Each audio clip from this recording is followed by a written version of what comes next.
Baik Bapak Ibu, sebelum kita memulai kegiatan pada siang hari ini, saya akan memperkenalkan terlebih dahulu pembicara atau pemateri pada siang hari ini, yaitu yang pertama saya, Lubulaning Dirahayu, dan yang kedua adalah Bapak Inengah Suwarjana.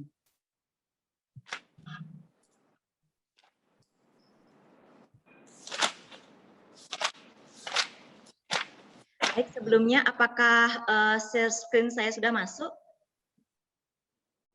Sudah. Baik, terima kasih. Di sini kita akan membahas tentang pendidikan keterampilan hidup yang disebut dengan PKH. Nah, pertanyaan yang muncul, apakah program PKH itu? Nah, saya yakin Bapak Ibu sudah sering mendengar kata keterampilan. Apa yang ada dalam benak Bapak Ibu ketika mendengar kata keterampilan? Keterampilan itu pasti suatu keahlian, ya, keahlian dalam mengerjakan sesuatu. Nah, keterampilan hidup itu menggambarkan kemampuan seseorang dalam menghadapi tantangan kehidupan sehari-hari, termasuk dalam menjalin hubungan sosial, menyelesaikan masalah, mengelola risiko, membuat keputusan, dan bekerja sama dengan orang lain. Ada 3 pendidikan komprehensif yang dibutuhkan. Yang pertama itu adalah keterampilan akademik yang disebut dengan academic skills, sehingga kita dapat memahami konsep-konsep seperti matematika, sains, dan literasi. Kemudian keterampilan yang kedua adalah keterampilan penghidupan yang disebut dengan livelihood skills. Di sini kita dapat menguasai tugas-tugas praktis untuk memenuhi kebutuhan hidup sehari-hari. Dan yang ketiga, ini adalah life skill yang disebut dengan keterampilan hidup. Di sini kita dapat berkomunikasi dengan orang lain, membuat keputusan yang baik, mengatasi tantangan hidup yang berbeda, tetapi Maaf, suara hilang, Bu. Baik, terima kasih. Saya akan ulangi untuk keterampilan hidup atau life skill. Di sini kita dapat berkomunikasi dengan orang lain, membuat keputusan yang baik, mengatasi tantangan hidup, dan lain sebagainya. Keterampilan hidup di sini berbeda, tetapi sama pentingnya dengan keterampilan penghidupan dan keterampilan akademik. Kemudian, keterampilan penghidupan mengajari atau mengajarkan kita cara untuk mengerjakan tugas. Keterampilan akademik mengajarkan kita untuk bagaimana kita memahami suatu konsep. Tetapi keterampilan hidup di sini membuat kita dapat menggunakan keterampilan di dunia nyata yang sering mengharuskan kita untuk bekerja dengan orang lain. Nah, apa itu pendidikan keterampilan hidup? Mohon maaf, saya ulangi share screen-nya.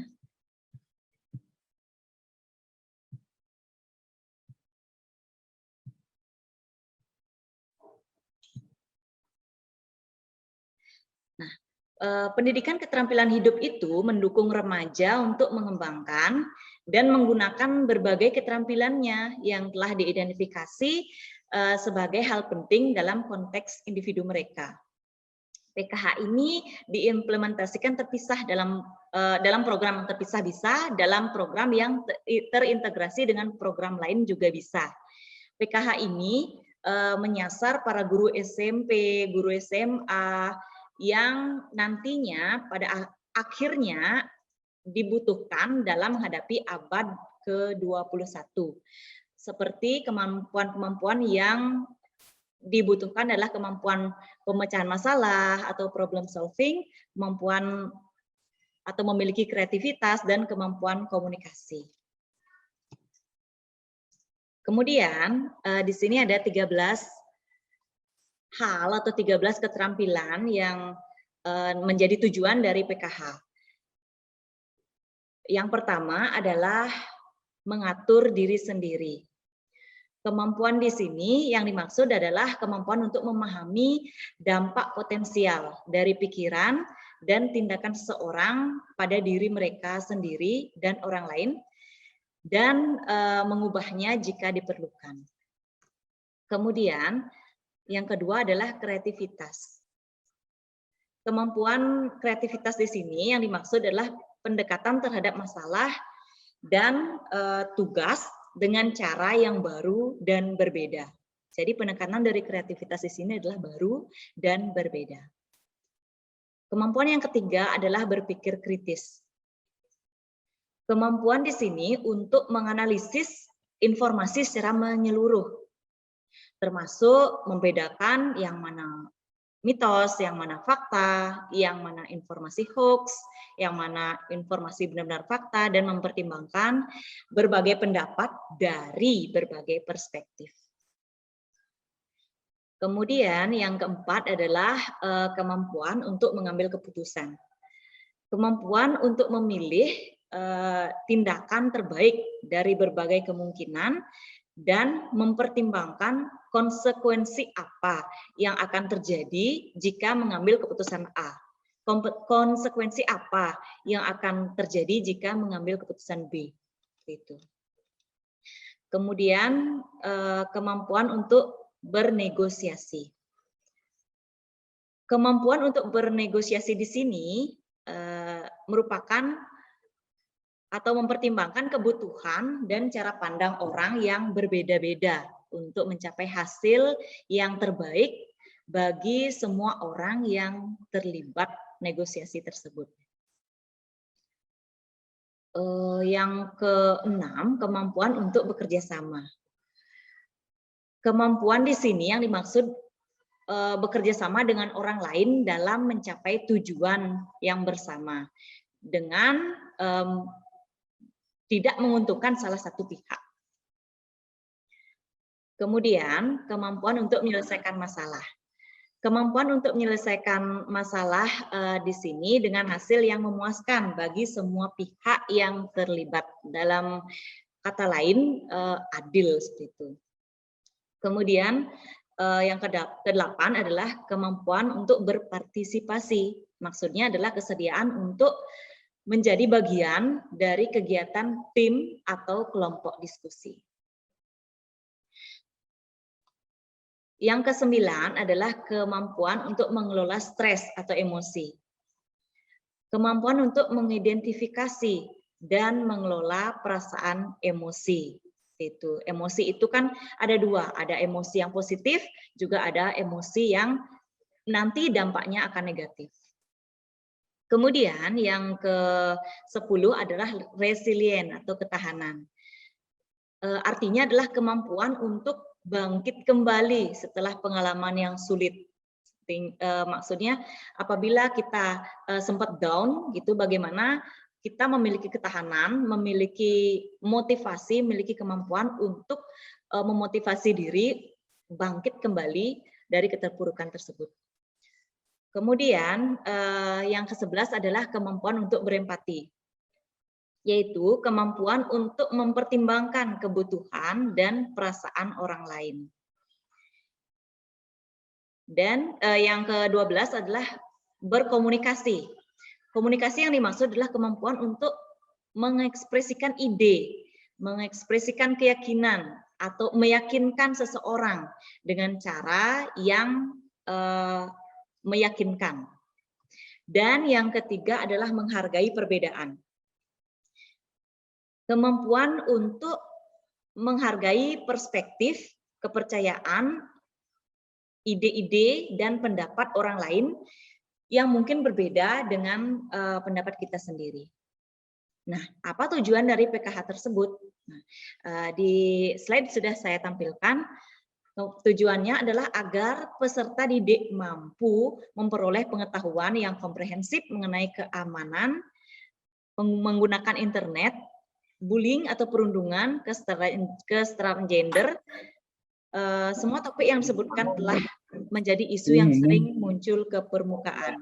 Jadi di sini adalah yang dituju peserta didik seperti itu. Jadi nanti akhirnya guru dituntut untuk mampu menyampaikan program PKH, maksudnya menyampaikan materi-materi PKH ini kepada peserta didik, sehingga peserta didik itu mampu dan memiliki ke-13 keterampilan yang sudah saya sampaikan tadi. Bagaimana metodologi pembelajaran PKH? Nah, di sini yang pertama ada melalui permainan-permainan. Permainan apa? Di mana? Ya, kalau kita mengajarkan PKH di kelas, ya bisa dengan melakukan ice breaking. Misalnya kita setelah menyampaikan di tengah-tengah menyampaikan materi itu, mungkin ada beberapa siswa yang merasa ngantuk, lelah, bosan, seperti itu. Jadi kita membangkitkan kembali gairah mereka dengan ice breaking. Kemudian diskusi. Di sini kita melatih kemampuan siswa untuk menyelesaikan masalah. Ya, bekerja sama juga iya, menghargai perbedaan juga iya, seperti itu. Bahkan di sini juga ada negosiasi dalam diskusi itu. Yang ketiga adalah penilaian diri. Bagaimana cara menilai diri sendiri? Nah, biasanya kalau dalam kehidupan nyata ini yang paling sulit, menilai diri sendiri. Tapi dalam PKH ini sudah disiapkan berbagai checklist yang bisa kita isi untuk kita. Jadi pada checklist itu udah ada beberapa pertanyaan. Kemudian role play atau drama. Jadi bagaimana kita melatih siswa untuk memainkan peran. Di sini termasuk kita melatih siswa untuk kreatif, berpikir kreatif ya. Kemudian studi kasus. Studi kasus di sini kita juga melatih siswa untuk berpikir kritis. Jadi bagaimana kita melihat atau melihat kejadian-kejadian yang ada di dunia nyata dari berbagai perspektif, dari berbagai sudut pandang itu. Dan selanjutnya metodologi ada pekerjaan rumah, pemetaan pemikiran, tugas proyek dan presentasi. Nah, apa tujuan dari program PKH tersebut? Nah, ini ya tujuannya. Yang pertama, program ini diharapkan mampu meningkatkan kompetensi guru terkait topik-topik pendidikan. Jadi guru diharapkan tidak hanya terpaku pada materi di mapelnya sendiri. Walaupun saya sebagai guru bahasa Bali misalnya juga harus menyelipkan materi PKH. Apa aja materi PKH itu? Materi PKH itu ada yang tentang kesehatan reproduksi, kebersihan lingkungan, tentang bullying juga ada, kemudian tentang obat-obatan terlarang seperti itu. Di sini kita bertujuan untuk mengedukasi peserta didik agar dia menghindari perbuatan-perbuatan yang tidak diperbolehkan, tetapi tidak atau tanpa menggunakan kata jangan, seperti itu. Kita menggunakan ajakan-ajakan yang bersifat positif, gitu. Kemudian yang kedua, diharapkan mampu mengembangkan keterampilan guru dalam memfasilitasi pembelajaran PKH pada peserta didik dengan menggunakan metode pembelajaran aktif, partisipatif dan menyenangkan, seperti itu.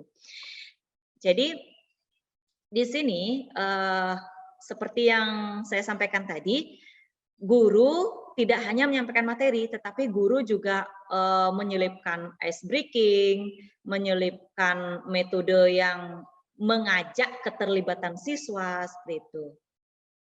Sehingga siswa tidak merasa jenuh di dalam kelas. Nah, kemudian syarat peserta PKH. Nah, di sini peserta PKH itu menyasar guru ya. Peserta merupakan seorang guru semua mata pelajaran.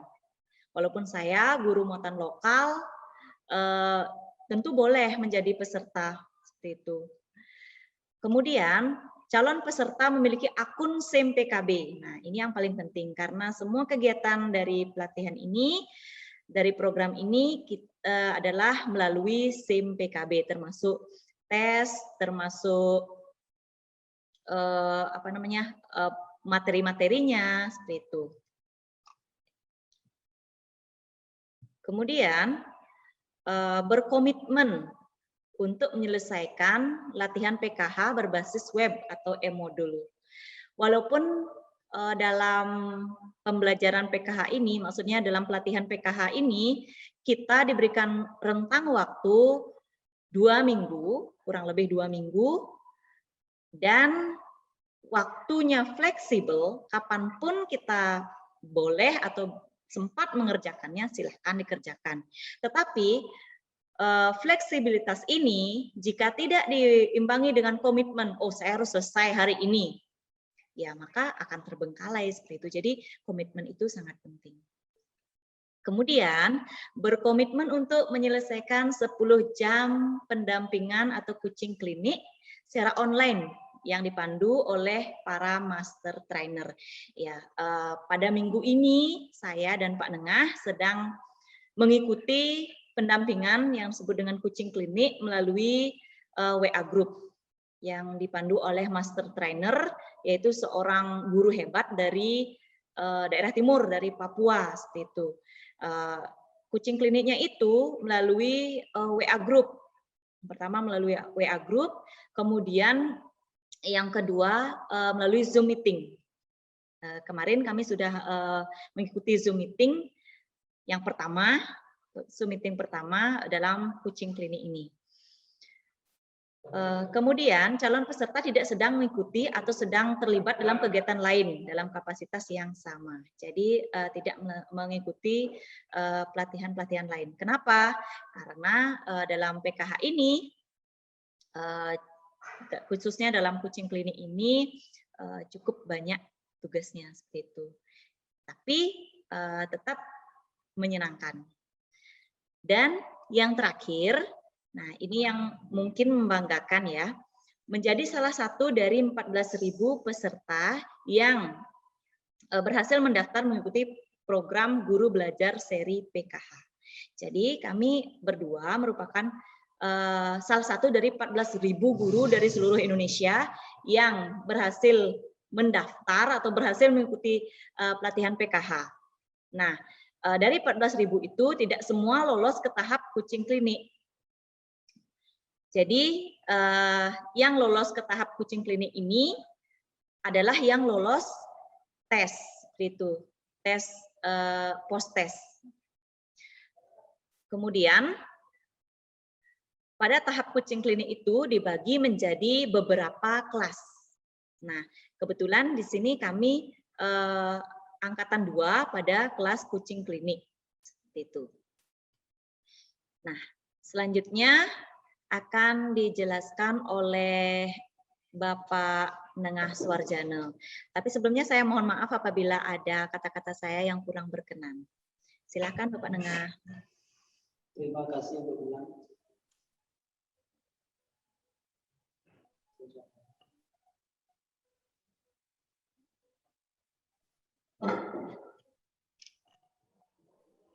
Oke, Bapak Ibu.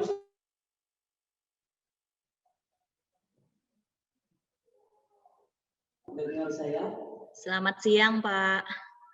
Belum siang, jam 12 baru siang.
Kat manis.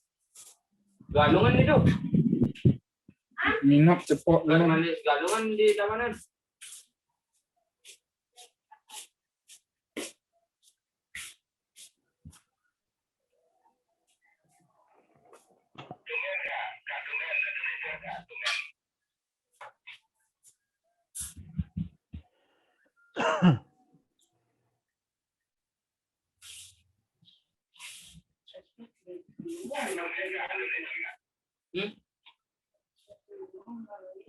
Susah.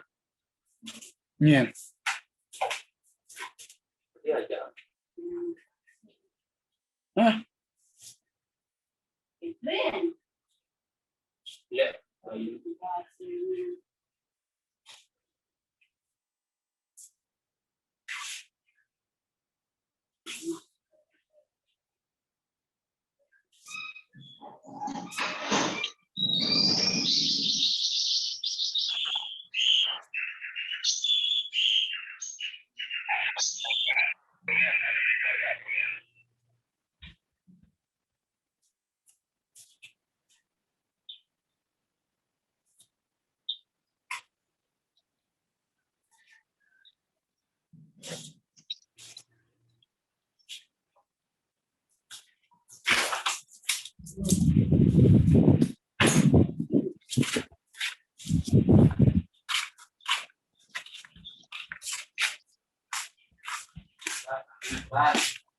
Enggak belum. Mau lapor di silent dulu. Silent. Ya, biar nggak kedengaran suaranya. Murte. Pak D di mute dulu speakernya. Di mute Pak D. Mute bukan.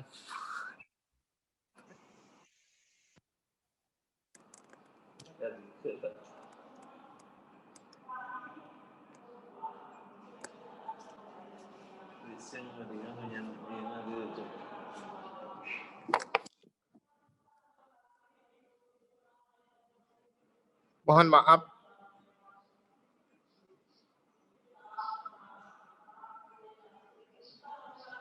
Nggak kedengeran. Pak Nengah belum ada suara ya? Ya, mohon maaf Li. Pak Nengah. Mohon maaf Pak Nengah. Sepertinya speaker Pak Nengah masih di mute. Oke. Sabar dulu ya. Oke. Sudah. Sudah dengar? Sudah. Oke, kalau sudah didengar saya coba screen lagi ya. Oke, selamat pagi Bapak Ibu semua. Selamat pagi. Pagi.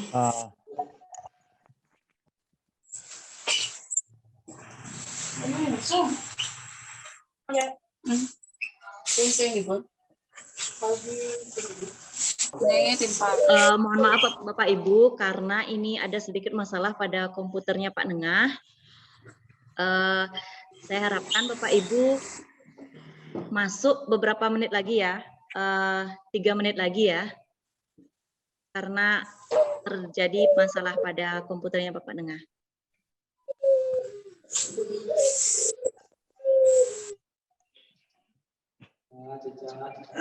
Balik ya. NN belum semua itu. Ya.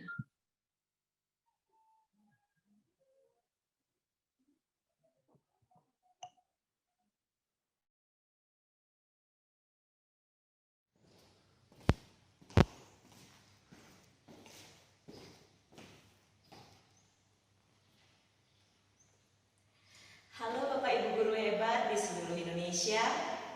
Perkenalkan, saya Luh Bulaning Rahayu, guru bahasa Bali di SMP Negeri 5 Kuta Selatan. Pada kesempatan ini, saya akan membagikan pengalaman saya saat belajar PKH, Pendidikan Keterampilan Hidup. Pendidikan keterampilan hidup mendukung remaja untuk mengembangkan keterampilannya dalam mengatasi berbagai masalah yang berkaitan dengan hubungan sosial maupun menyelesaikan masalah yang berkaitan dengan emosi secara pribadi. Pada modul 1, kita akan mempelajari tentang identitas saya, mengekspresikan perasaan, menjalani pubertas, dan kepercayaan diri. Pada modul 2, kita akan mempelajari tentang kebersihan, olahraga dan gizi, merokok, alkohol, dan obat-obatan terlarang, serta internet dan media sosial. Pada modul 3, kita akan mempelajari tentang berteman, cinta, kesehatan reproduksi, dan kesehatan seksual.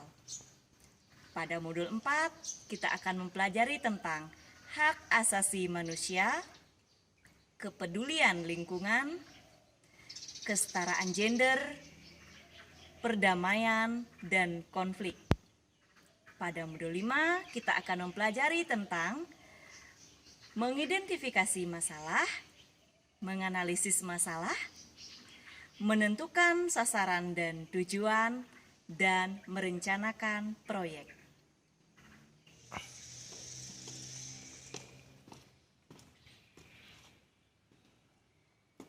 Menjadi seorang guru bukan semata-mata mentransfer pengetahuan kepada peserta didik kita. Lebih dari itu, kita diharapkan mampu untuk memfasilitasi mereka untuk menumbuhkan karakter, mengembangkan kreativitas agar menjadi manusia yang berguna bagi nusa dan bangsa. Salam guru belajar. Terima kasih Bapak Ibu guru hebat di seluruh Indonesia.